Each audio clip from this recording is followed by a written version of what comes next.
Navsari LCB પોલીસે ચોરી અને પ્રોહિબિશનના અનડિટેક્ટ ગુનાના આરોપીઓને ઝડપી લીધા.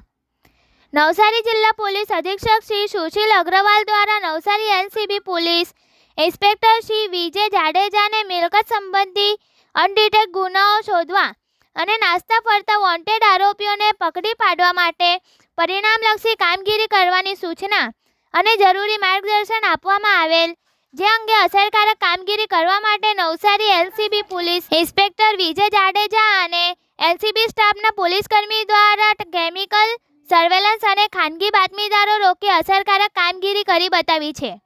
નવસારી રૂરલ પોલીસ મથકે નોંધાયેલા મોબાઈલ ચોરીના અનડિટેક્ટ ગુનાના આરોપી ચુપસિંહ સોલંકીને પકડી નવસારી રૂરલ પોલીસ સ્ટેશને સોંપવામાં આવેલ અને ગણદેવી પોલીસ સ્ટેશનના નોંધાયેલા પ્રોહિબિશનના ગુનાના નાસ્તા ફરતા આરોપી પ્રફુલ્લ બાવળિયાને પકડી ગણદેવી પોલીસને સોંપવાની જબરદસ્ત કામગીરી કરી છે.